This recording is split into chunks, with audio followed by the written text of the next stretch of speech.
మీకుండే ఎటువంటి గ్రహ బాధలైనా గృహ బాధలైనా శాశ్వత పరిష్కారం కోసం సంప్రదించండి Srinivasa Jyothishalaya. Hi viewers, welcome to our channel. ప్రస్తుతం మనతో పాటు దాము బాలాజీ గారు, సీనియర్ జర్నలిస్ట్, వారితో ఒకసారి మాట్లాడదాం. సార్ నమస్కారం.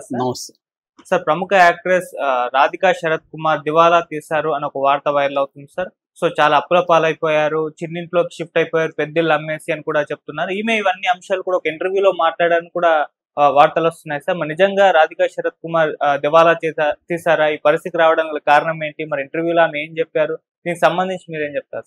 రాధికా శరత్ కుమార్ మనకి రాధిక వెరీ పాపులర్, ఎందుకంటే తెలుగు సినిమాల్లో కూడా ఆమె అనేక సినిమాల్లో చిరంజీవి లాంటి వాళ్ళతో కూడా చేసింది.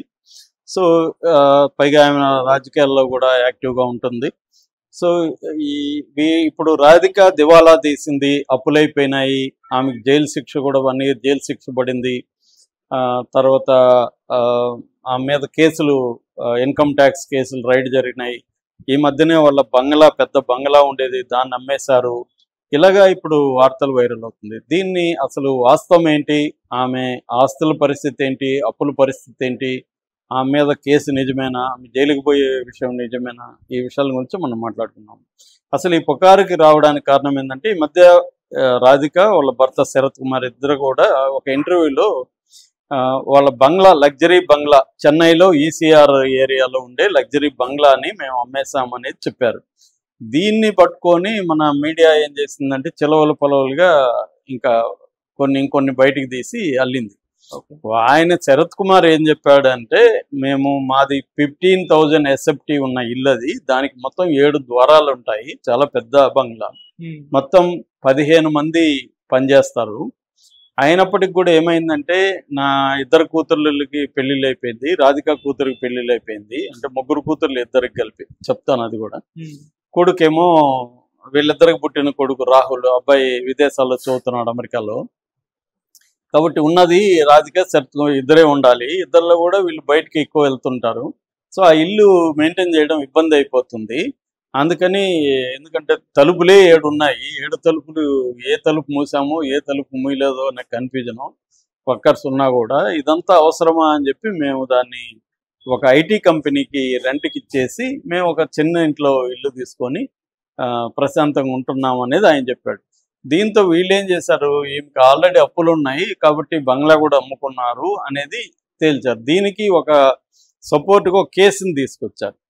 ఆ కేసు ఏంటంటే, 2014లో Radiance media film finance company ఒకటి, రాధిక వాళ్ళకి ఒక కంపెనీ ఉంది, రేడాన్ మీడియా అనేది ఒక కంపెనీ ఉంది ఆమెకి. ఈ రేడాన్ కంపెనీకి రేడాన్ మీడియా వర్క్స్ అంటారు దాన్ని. అనేక సీరియళ్ళు, సినిమాలు కూడా తీశారన్నమాట, ఇద్దరు భాగస్వాములు. సో దీంతో లిస్టిన్ స్టీఫన్ అని ఇంకొక ఆయన ఉన్నాడు, ఆయన కూడా దీంట్లో పార్ట్నర్. వీళ్ళు ఒక మ్యాజిక్ ఫ్రేమ్స్ అని ఇంకొక కంపెనీ పెట్టారు, ఈ ముగ్గురు కలిసి.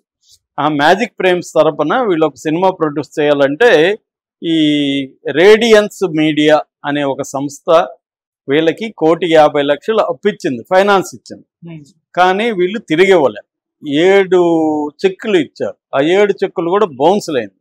అనేక రోజులు ఇతను చూసినాక 2017 ఆ ప్రాంతంలో ఈయన కోర్టుకి వెళ్ళాడు. ఎవరు, ఈ రేడియన్స్ అధినేత, మీడియా అధినేత. కోర్టుకి వెళ్ళి 7 చెక్కులు బౌన్స్లు అయినాయి, నాకు డబ్బులు రాలేదని చెప్పాడు. దాంతో అక్కడున్న లోకల్ కోర్టు ఏం చేసిందంటే, వీళ్ళిద్దరికీ శిక్ష వేసింది. ఇదేంటంటే, మన నెగోషియబుల్ ఇన్స్ట్రుమెంట్ యాక్ట్ అని 1988 ఉంటుంది. దాని కింద చెక్ బౌన్స్ అనేది క్రిమినల్ నేరం. అందులో 7 కేసులు మొత్తం, ఈచ్ బౌన్స్కి ఒక కేసు పెట్టారు, ఈచ్ చెక్. 7 కేసుల్లో వీళ్ళిద్దరికి కూడా 1 year జైలు శిక్ష లోకల్ కోర్టు వేస్తే, వీళ్ళు మళ్ళీ మద్రాస్ హైకోర్టుకి క్వాష్ పిటిషన్ వేశారు ఇద్దరు కలిసి. మద్రాస్ హైకోర్టులో దీన్ని కొట్టేయమని. కానీ మద్రాస్ హైకోర్టు కొట్టడాన్ని నిరాకరించింది. దాంట్లో 2021లో ఈ సైదాపేటలో ఉండే ఈ కోర్టు వీళ్ళకి ఒక 1 year జైలు శిక్ష, 3,30,00,000 ఇతనికి కట్టమని, అంటే ఫైన్ వేశారు, డబుల్గా కట్టమని, ఇన్నేళ్లకు వడ్డీలు అవన్నీ కలిపి 3,30,00,000 కట్టాలి, 1 year ఇద్దరు జైలు శిక్ష. అయితే శరత్ కుమార్ కోర్టుకు హాజరయ్యి ఆయన ఏదో రిక్వెస్ట్ చేసుకుంటే ఆయనకి జైలు శిక్ష రద్దు చేశారు. ఈమె హాజరు కాదు. ఈమె హాజరు కానప్పుడు ఈమెకి జైలు శిక్ష పెండింగ్ లో ఉంది. సో ఇది పొజిషన్. రెండవది ఏంటంటే 2017లో వీళ్ళ రాడాన్ సంస్థ మీద ఇన్కమ్ ట్యాక్స్ రైడ్ జరిగి పెద్ద ఎత్తున ఫోకస్ అయింది అప్పుడు. సో ఈ 3 అంశాలని అంటే వీళ్ళ ఇంటర్వ్యూ, ఈ check bounce case, income tax right, ఈ 3 విషయాలను పెట్టుకొని రాధిక దివాలా తీసింది అన్న ఇది వచ్చింది. నిజానికి రాధిక మొన్న విరుదునగర్ అని చెన్నైలో విరుదునగర్ అని దీంట్లో ఎంపీగా కంటెస్ట్ చేసింది. బీజేపీ తరఫున ఎంపీగా కంటెస్ట్ చేసినప్పుడు ఆమె అఫిడవిట్ ఉంటుంది కదా, అఫిడవిట్లో ఆస్తులు ప్రకటించాలి, ఆస్తులు అప్పులు. అందులో ఆమె ఏం ప్రకటించిందంటే ఆమెకు మొత్తం ఆస్తులు 53,45,00,000 ఆస్తులు ఉన్నాయి. అందులో అప్పులు 14,79,00,000 ఉన్నాయి. కాబట్టి ఆమె అప్పులేమి డామినెంట్గా లేవు ఆమె ప్రకటించిన దాని ప్రకారం. ఆస్తుల్లో ఆమె చెప్పిన దాని ప్రకారం 75 తులాల బంగారు ఉంది, 5 కేజీల వెండి ఉంది.